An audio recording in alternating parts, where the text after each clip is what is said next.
A manager fired a pregnant waitress for a simple kindness, but her act of compassion triggered a final, dying message from a stranger.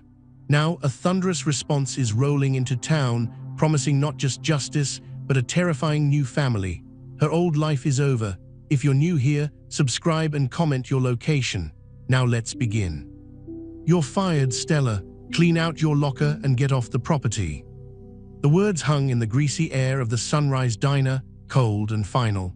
Stella's hand instinctively went to the gentle swell of her belly, a 4-month-old secret she was still getting used to. She stared at her manager, Gary, his face pinched with a triumph that seemed grotesque over something so small. For a cup of coffee and a sandwich, Gary, really? Her voice was steady, but her heart was a trapped bird against her ribs. He was cold. He was nobody. He was a vagrant, Gary snapped, polishing a glass with aggressive swirls. He stank up my section, scared off the Larson party. You used company resources without authorization. That's theft. Now get out before I call the cops. The vagrant had been an old man, his leather jacket worn to a whisper, his boots cracked. He'd shuffled in from the dawn chill, not asking for a handout, just looking for a warm corner. Stella had seen the faded eagle patch on his back, the ghost of a motorcycle club emblem. She'd seen the tremble in his hands. So she'd poured the coffee, the last of the pre-dawn pot, and given him the day-old meatloaf sandwich no one would buy. He'd taken it with a nod so deep it was like a bow, his eyes, a startlingly clear blue, holding hers for a second that felt like an understanding. Now, clutching her few personal items in a plastic bag, she gave Gary one last look. I hope you never know what it's like to have nobody, she said softly, and pushed through the glass door into the sharp morning. She didn't see the old man, called Wrench by the few who'd known him for decades, watching from the shadowed alley across the street. He saw her stand there for a moment, shoulders slumped, before squaring them and walking to the bus stop. He looked down at the half sandwich, carefully saved in wax paper in his pocket, then up at the neon Sunrise Diner sign. His gnarled fingers, once famed for being able to rebuild a Harley engine blindfolded, touched the small, old ham radio unit in his deep coat pocket. That night in the rusty shell of a van he called home near the old rail yard, Wrench felt the cold settling deep into his bones, a cold no fire could touch. It was time. He powered up the ham radio, the dials glowing a soft green in the darkness. The static crackle was a familiar sound, a lifeline to a world that had mostly moved on. He tuned to a frequency silent for over a year, a private channel, a family channel. A voice, rough with sleep and surprise, crackled through. Static ghost channel, who is this? Identify. It's Wrench, the old man said, his voice a dry rustle. Tell the boys, tell my son, I'm checking out tonight. There was a shocked curse, then urgent shuffling. Wrench, old man, hold on, we're coming, where are you, just hold on. No time, Wrench whispered, a small smile on his lips. Listen, I found our angel, Sunrise Diner on the old highway, a girl named Stella. They cast her out today for showing an old wreck like me a scrap of kindness. She carries new life. You find her, you protect her, that's my last ride. You make it for me. Wrench, please. The code isn't about leather and chrome, son. It's about the hand you offer when no one's watching. She showed me the code. You show it to her, promise me. A tear tracked through the grime on the old man's cheek. From the speaker, he heard a choked sob, then a voice, strong and clear, filled with the weight of command. It was Roman, president of the Iron Saints MC, his adopted son in all but blood. We promise, old man, on the club, on your name, we promise. Good, Wrench breathed out, the last of his strength leaving him. Tell him, keep the shiny side up. The green light on the radio faded. Outside the van, a cold wind sighed through the rail yard, carrying away the soul of a legend. The next morning, Stella was at her kitchen table, circling classified ads with a red pen that kept running out of ink, a metaphor for her hope. The rent was due in 2 weeks. A sudden. The fire crackled between them, a living thing painting dancing shadows on the log walls of the cabin. Roman's arms around her were an anchor in the storm of her emotions. She cried for Wrench, for his lonely end and his monumental final gift. She cried for the life she'd thought was over, now rewritten in chrome and leather and the scent of pine. And she cried, finally, with the sheer, staggering relief of being safe. When the tears subsided, she was left with the solid, steady beat of his heart against her ear. She didn't pull away, neither did he. The charged space between them had softened, not vanished, but transformed into something warm and deep, a current running under the quiet. "I don't know how to thank you," she whispered, her voice hoarse. His hand, large and warm, stroked her hair. "You already did. That day at the diner, you gave him peace. That's a debt we can never fully repay." She tilted her head back to look at him. In the firelight, the harsh lines of his face were gentler, the storm in his eyes a calm, moonlit sea. "It was just a sandwich, Roman." "It was a sacrament," he said, and the conviction in his voice left no room for argument. He gently disentangled himself, not to leave, but to tend to the fire, adding another log. The domesticity of the act, this fierce man performing so simple a task for her, was profoundly moving. The club, it's not what people think. The movies, the news, the empire we have, it's built on layers. The top layer, the one everyone sees, is the bar, the garage, the legit security contracts. It's clean, it pays the bills. He sat back on the hearth rug, facing her, his knees almost touching hers. But underneath, there's always a shadow. Controlled fights, underground races, settling disputes in ways the law can't. It's a world of its own rules. Wrench was our conscience in that world. He reminded us why we made those rules in the first place. Not for power, but for order, for family. He looked directly at her, the fire reflecting in his gaze. "You're in that family now, Stella, but you're not of that shadow. You and this child," he gestured softly towards her, "you're the reason we keep the top layer polished. You're the light." The weight of his words settled over her, not as a burden, but as a mantle. "What does that mean, practically?" Tony slinks away, "But there will be others. You can't have a prospect assembling cribs forever." A genuine smile touched his lips, a rare and beautiful sight. "Actually, Tiny's taken a real shine to it. He started an online registry." The absurdity of it broke the tension, and Stella let out a watery laugh. "But you're right," Roman continued, growing serious again. "It means you let us do what we do best, protect. Jess is the manager of the Sunrise, but she's also your point of contact. Any weird call, any unfamiliar car, you tell her. It means when you're ready to build a real house here, the club's construction crew, which is legit, licensed, and the best in 3 counties, will do it at cost. It means when your baby is born, there will be a row of terrifying-looking uncles and aunts at the hospital, bringing absurdly large stuffed animals and insisting on teaching them to ride a tricycle before they can walk." The future he painted was so vividly normal and wonderfully bizarre that it filled her chest with a glowing warmth. "And you?" she asked, the question hanging in the fragrant wood smoke. He held her gaze, the unspoken thing between them thickening the air. "I'm the president. My life is the club. Every decision, every conflict, it ends with me. It's not a safe life, Stella. Even the clean parts have edges." He paused, choosing his words with the care of a man disarming a bomb. "What I feel when I'm with you, it's a distraction I can't afford, and it's a promise I'm not free to make. Not yet." It was a confession wrapped in a warning, heartbreakingly honest. "So we wait," she said, not as a question, but a statement. "We live," he corrected softly. "You grow your child, you learn about your land, you let us care for you in the ways we can, and we see what the road brings." He stood then, offering her a hand. "It's late, I should get you back to town." But she didn't take his hand immediately. She looked around the cozy cabin, at the flames, at the deed and locket on the rough-hewn table. "Can I stay? Just tonight? I want to feel it," what he felt here. Roman studied her, then nodded. "I'll stay on the couch, make sure the fire doesn't go out." And so began a new, delicate rhythm to their lives. Stella didn't move to the cabin permanently, not yet. But she spent weekends there, airing it out, reading pregnancy books by the lake. Roman would often be there, not always, but frequently. Sometimes he'd work silently on the panhead in the small shed, the rhythmic tap-tap of a wrench a comforting sound. Sometimes they'd just share a meal, conversation flowing easier each time, laced with that constant, humming awareness. The comedy continued. The Saints, once an object of fear in her mind, became a source of endless amusement and unexpected tenderness.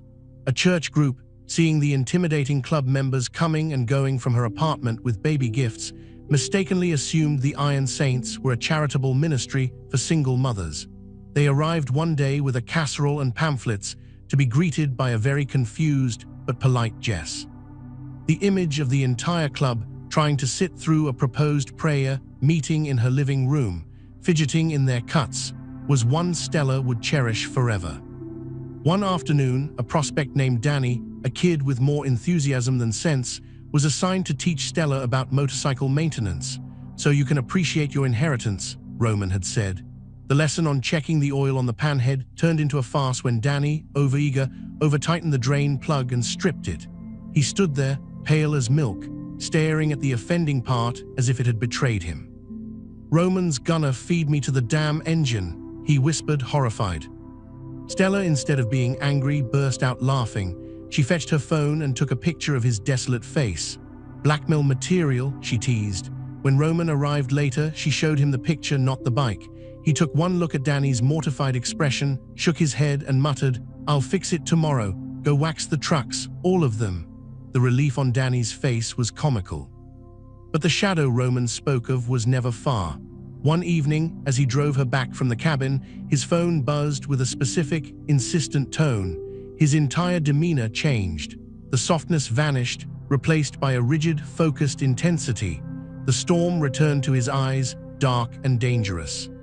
"Drop me at the turn," he said, his voice devoid of all its earlier warmth. It was the president's voice. "Jess will take you home." "Roman, what is it?" "Club business," was all he said, the words a steel door closing between them. At the bar, he was out of the truck before it fully stopped, striding towards the back where the private rooms were. Jess emerged, her usual fiery smile absent, her face grim. "Nothing for you to worry about, sweetie," Jess said, sliding into the driver's seat, but her knuckles were white on the wheel. Stella did worry. She lay awake that night, listening to the silence of her apartment, which now felt oppressive. This was the reality. The Empire had its battles, and Roman was its general. The thought of him hurt, of that strength and presence extinguished, was a cold knife in her gut. It was in that fear that she realized the terrifying, exhilarating truth. She wasn't just under the protection of the Iron Saints. She was in love with their president. The incident, whatever it was, passed. Roman reappeared 2 days later with a fresh cut on his knuckles and a weariness in his soul that he couldn't hide. He came to her apartment, not speaking, just seeking. She didn't ask. She made tea, sat beside him on the couch, and let the quiet hold them. After a long while, he leaned his head back, eyes closed. "It's a balancing act, Stella," he said to the ceiling. "Every day, keeping the shadow in check so the light has a place to shine. Sometimes you have to get dirty to keep something clean." She placed her hand over his bruised knuckles. "I know." He turned his hand, lacing his fingers through hers. The connection was electric, a current of understanding and something far deeper. He brought her hand to his lips, pressing a kiss to her palm that was so tender it made her eyes well up. It was an apology, a thank you, and a promise, all in one. "The doctor says everything's good," she said later, breaking the silence. "Strong heartbeat. I'm starting to show for real now." The change in him was immediate. The weary general vanished, replaced by a man of fierce, focused joy. "Yeah," he sat up, his gaze dropping to her belly. "Can I?" She nodded, a shy smile on her face. He placed his large, warm hand gently on the slight curve. He held it there, perfectly still, his expression one of such reverent awe that it stole her breath. In that moment, he wasn't a biker president. He was just a man, connecting with a miracle. "Hello in there," he murmured, his voice rough with emotion. "You've got a whole army waiting for you, you just take your time." It was the most romantic moment of her life. As her pregnancy progressed, the cabin became more of a home. The club built a sturdy deck overlooking the lake. They installed a proper heating system and a security system so discreet and advanced it would make a spy agency jealous. Stella took up painting, inspired by the view, her earlier life of worry and shifts fading into a distant memory. The charged chemistry between her and Roman was a constant, sweet torture, a lingering touch as he helped her up the porch steps, the way his eyes would darken when she laughed. The night they got caught in a sudden summer rainstorm at the cabin and stood on the deck, soaked to the skin, the electricity in the air not just from the lightning. He'd wiped a droplet from her cheek, his thumb tracing her jawline, his breath mingling with hers. The kiss was a heartbeat away. They both felt it, a magnetic pull. But he always pulled back. The protector, the man with a world on his shoulders. "When you're ready," he'd say again, the words of vow that sustained her. The final test came not from a rival club or a greedy businessman, but from within, from her past. The baby's father, a man named Kyle, whom she'd dated briefly before he'd shown his true, selfish colors and left when she told him the news, caught a news segment about the biker angel and the viral story of the diner. He saw Stella, glowing and happy, and he saw dollar signs. He showed up at the new Sunrise Diner, now thriving under Jess's management and known as a Saints-friendly spot. He caused a scene, demanding to see Stella, claiming paternal rights, talking about his child and his share of whatever she'd gotten. Jess handled it with icy efficiency, banning him from the premises and calling Roman immediately. But Kyle was persistent and slick.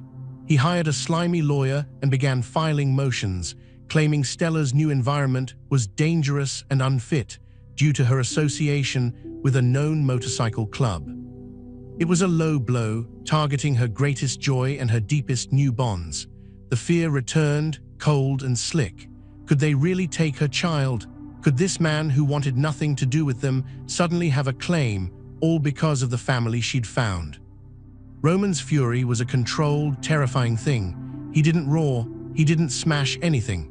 He convened the club's full council, not just the officers, but the older, respected members, the ones who looked like they'd seen everything.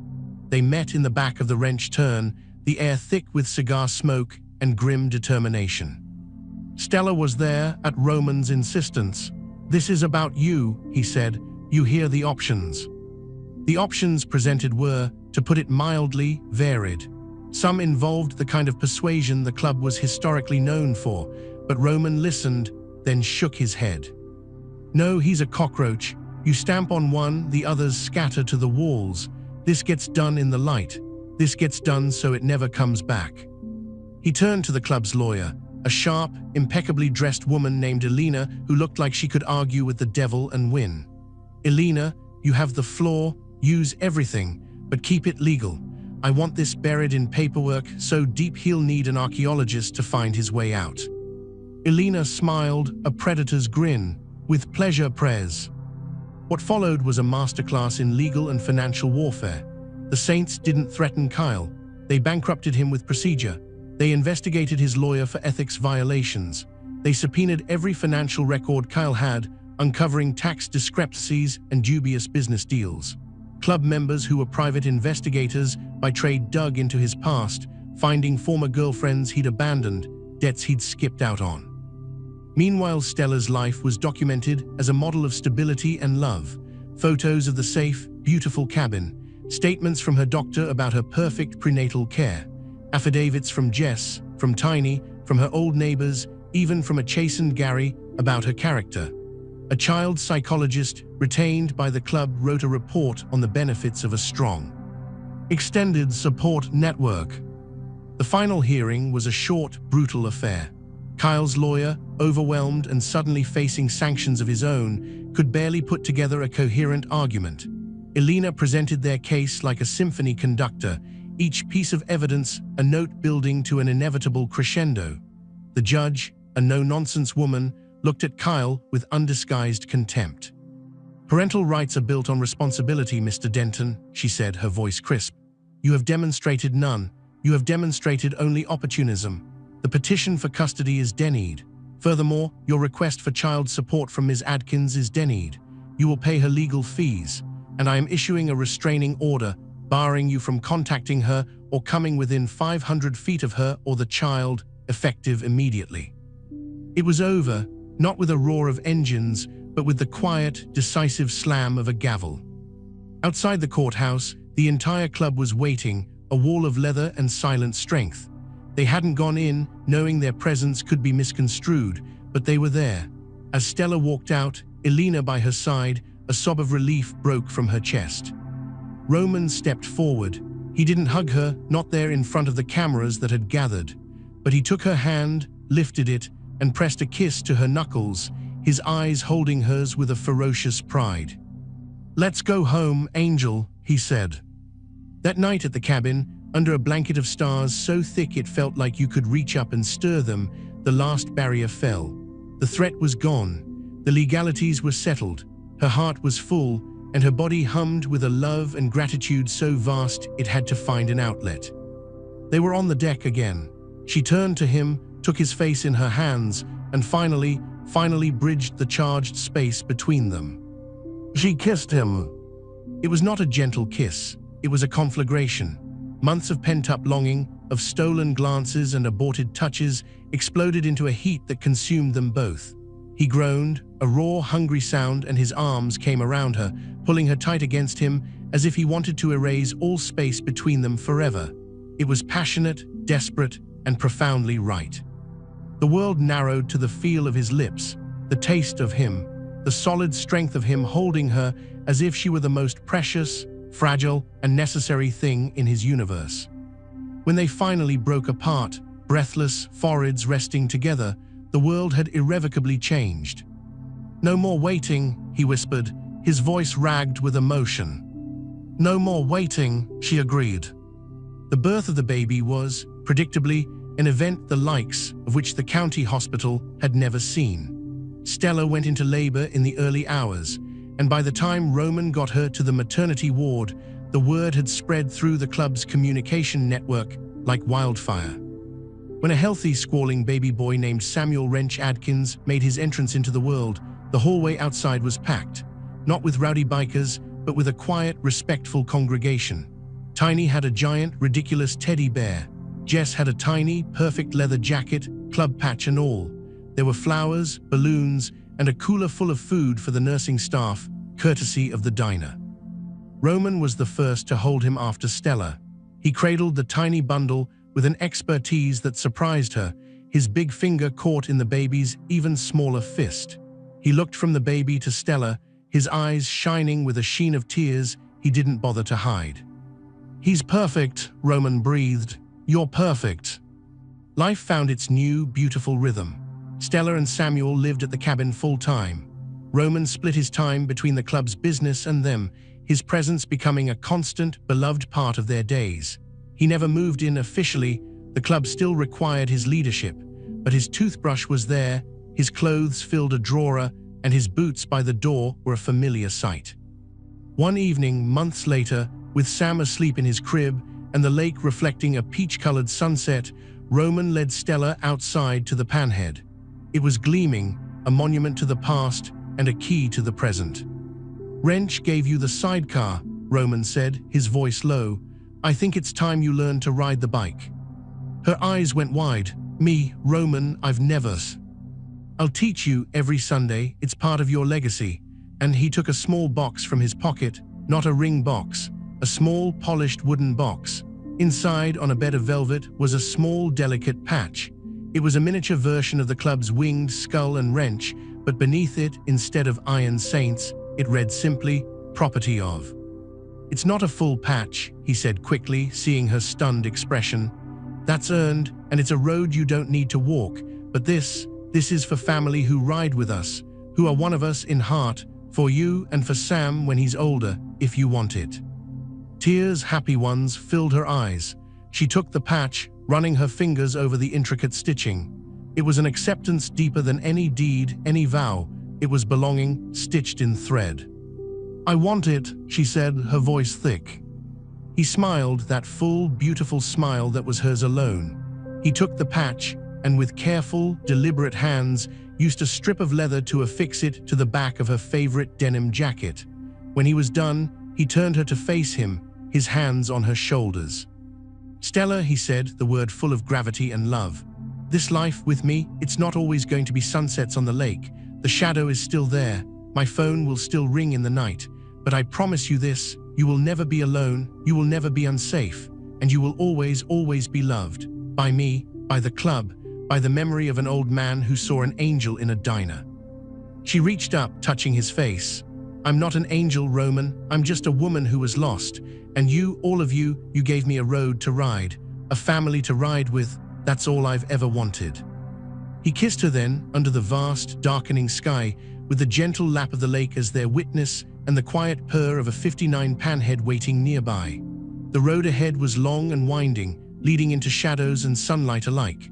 But they would ride it together, a family forged not by blood, but by a cup of coffee, a final promise, and the unbreakable code of the open road. The story of Stella, Roman, and Samuel settled into a rhythm as deep and steady as the rumble of a well-tuned engine. The cabin by the lake was no longer a retreat. It was a home, vibrating with the sounds of a gurgling baby, Roman's low laughter, and the constant, quiet hum of protection that the Iron Saints provided. Stella's denim jacket, with its property of patch, became her most treasured possession. She wore it on Sunday mornings when Roman gave her riding lessons in the grassy clearing beside the cabin. The lessons were equal parts comedic and heart-stoppingly intimate. "Ease the clutch out, Stella, ease," Roman's voice would murmur in her ear, his chest a solid wall against her back, his arms cagging her as his hands guided hers on the panhead's controls. "Feel it talking to you. It's a conversation. It's saying it wants to throw me into the lake," she grumbled, overcorrecting a wobble. The massive machine felt alive and willful under her. He chuckled, the vibration passing through her. "It's saying it trusts you, now give it a little throttle, there, see." And she did see. She felt the power become an extension of her will, the bike rolling forward under her command. The thrill was addictive. In these moments pressed together, focused on a single physical task, the chemistry between them simmered, a constant, warm undercurrent to their daily lives. It was in the way his hands lingered on her hips when he helped her off the bike, the way her breath would catch when he wiped a smudge of grease from her cheek with his thumb, his gaze dropping to her lips. Sam was the sun around which their universe orbited. The club's terrifying uncles were a constant doting presence. Tiny, whose voice could make strong men flinch, had a special talent for getting baby Sam into a deep, contented sleep by rumbling lullabies in his basso profundo. Jess had appointed herself the unofficial auntie, showing up with tiny, fashionable baby clothes that were absurdly juxtaposed with her own scarred knuckles and knife-sharp eyeliner. She and Stella had grown fiercely close, their bond forged in the fire of the diner and tempered by the shared understanding of loving men who lived in a world of hard edges. One afternoon, Jess was helping Stella fold a mountain of impossibly small socks. "He's different, you know," Jess said casually, not looking up from a pair with little motorcycles on them. "Roman, since Sam." "Different how?" Stella asked, though she knew. Jess met her eyes, a softness there that few ever saw. Lighter. The weight of the club, it used to be the only thing he carried. Now he carries you too, and it doesn't bend him, it grounds him, gives him a reason for all the hard decisions. She smirked. Also, he smiles at his phone now. It's creepy and wonderful. The shadow Roman had spoken of, however, was not a myth. It was a reality that lapped at the edges of their contentment like a dark tide. There were nights Roman would arrive late, the set of his jaw tight, a new tension in his shoulders that a massage from Stella could only partially ease. He never spoke details, and she never pressed, but she learned to read the signs. The extra security detail, 2 prospects parked discreetly down the lane, would appear for a few days. Roman's phone would be glued to his hand, his conversations clipped and coded. The threat this time was internal, a rot within.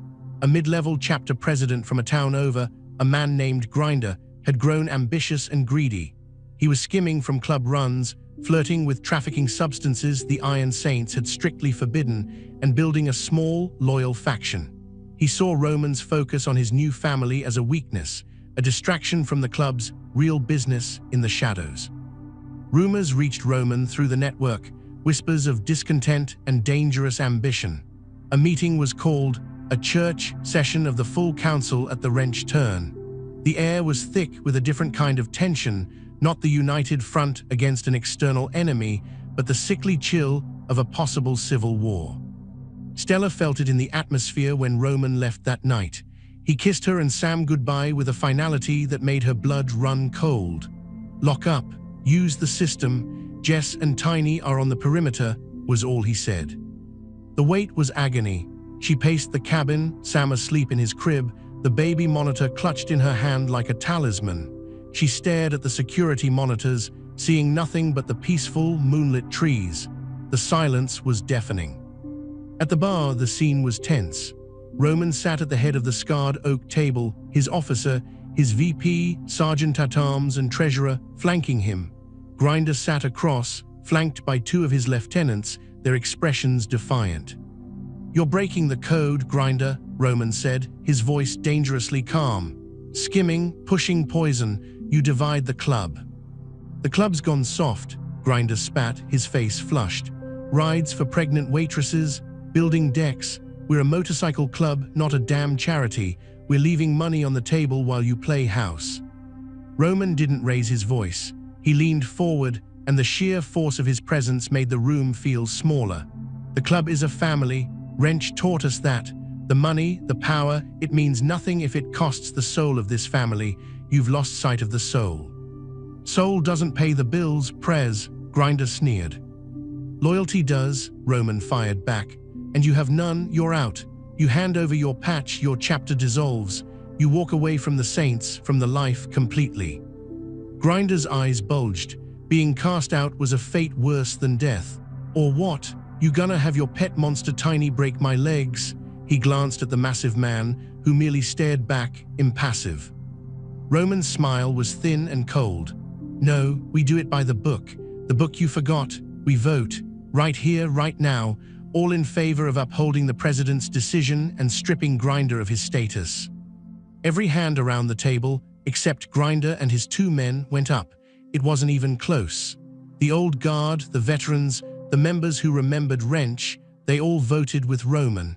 The empire would not be fractured by greed. Grinder's face turned purple with rage and humiliation. He stood, throwing his cut onto the table. The property of Iron Saint's patch was ripped from the back, a final, violent severance. "This isn't over," he hissed, pointing a shaking finger at Roman. "You and your little angel are gonna regret this." Roman was on his feet in an instant, moving with a predator's speed. He was across the table, his hand fisted in Grinder's shirt, lifting him onto his toes. The storm in his eyes was a hurricane now. "You listen to me," Roman growled, the sound filling the silent room. "You threaten my family again, you even think their names, and the rulebook burns. You'll disappear into a hole so deep not even the shadows will find you. Now get out. Your 2 minutes of grace start now." Grinder and his men scurried out, the door swinging shut behind them with a sound like a tomb ceiling. The room exhaled. Roman slowly released his breath, unclenching his fists. He looked around at his brothers, his family. "We clean our own house. That's the code. Now we secure it. I want details on his known associates, his finances. He's toothless, but a cornered rat is dangerous. I'm not taking a single chance." Back at the cabin, Stella saw the headlights of Roman's truck cut through the trees just before dawn. She was waiting at the door. He looked exhausted, years older than when he'd left, but the deep-seated fury she'd feared seeing was absent.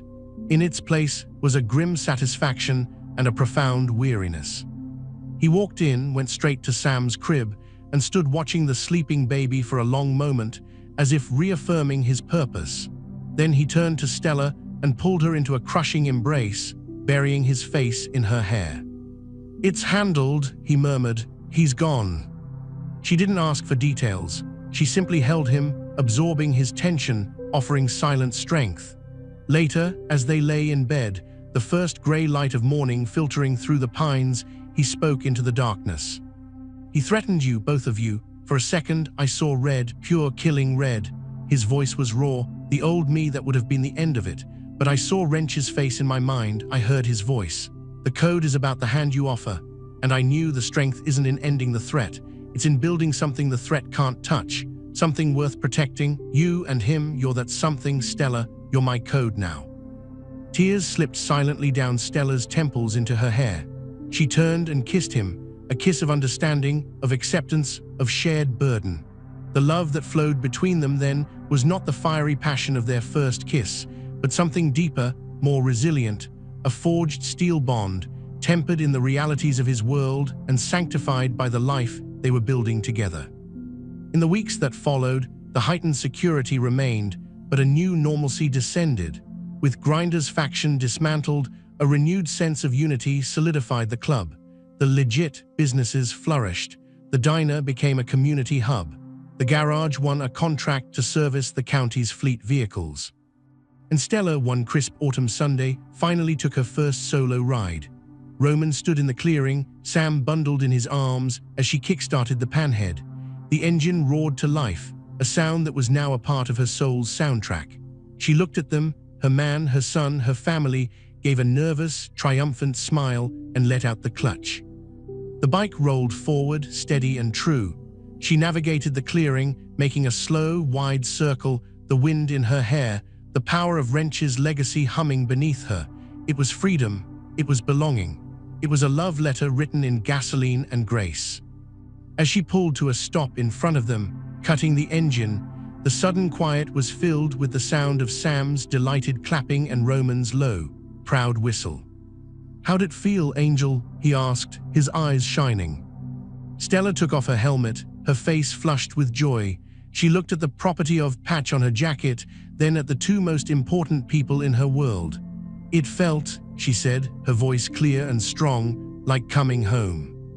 The road ahead was theirs, and they would ride it side by side forever. Thank you for riding with Stella and the Iron Saints. Did this story of fierce loyalty and unexpected family make you believe in second chances? Let me know where you're watching from and subscribe for more tailies where one choice changes everything. What would you have done in her shoes? Comment below.